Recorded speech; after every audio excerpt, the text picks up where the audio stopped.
I would like to talk about the ego and the persona today.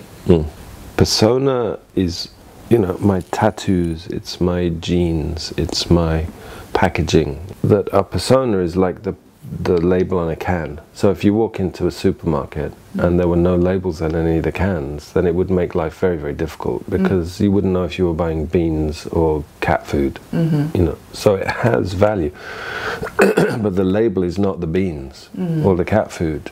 You know, it's just an identifying mask.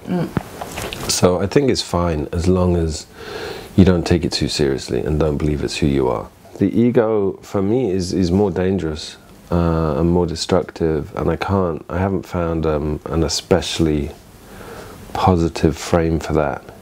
Yeah, I know that some teachers will say that all the work is about destroying the ego, and other teachers say, no, you need some ego. But it's a defense mechanism, it's aggressive, it's protective, and I think it's designed to crush perceived threats.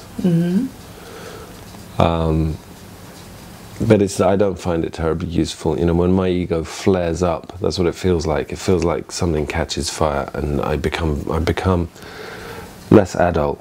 You know, it feels like a kind of petulant little boy inside me suddenly takes over, and we have this expression in English, to throw our toys out of the pram. I think it's quite an unconscious state when you're caught in a kind of ego storm. I think I feel it when I feel powerful, for instance. Something has been achieved. That's a different form of ego. That's a good distinction, isn't it? Because there's the defensive ego, and then there's the inflated ego. We think, oh my God, I'm amazing, you know, because someone says you're amazing. And there's that really good Toltec book called The Four Agreements. Is it called?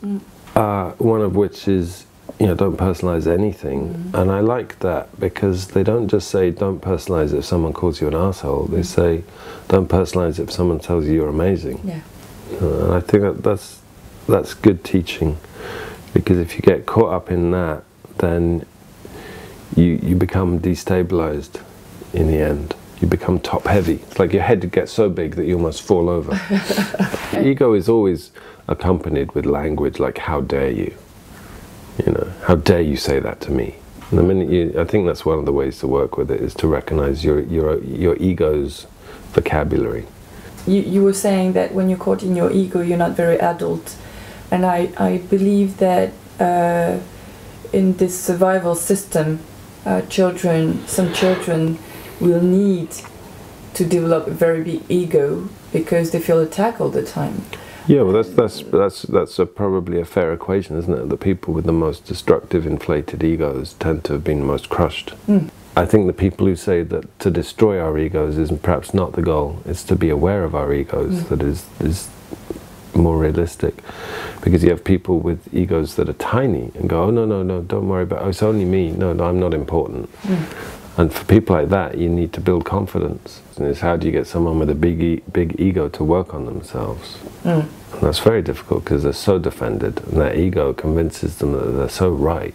I mean, for me it's easy, because if someone's in one of my groups or in a session with me and I spot that they've got a lot of grandiosity, then I'm going to work with, I'm probably not going to hit it head on, because I'm just going to get into an ego war with them. There's no value in that, but I'll start to inquire about what crushed them when they were small, and appeal to their wound. And then the ego starts to feel like it's not so necessary. The ego's there to protect. So you have to kind of go around the back of it and go to the tenderness or the vulnerability behind.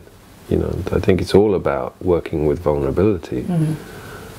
And the bigger people's egos are, the more they're going to resist going into their vulnerability. So you just have to be sneaky as a therapist or a coach or whatever, and seduce people.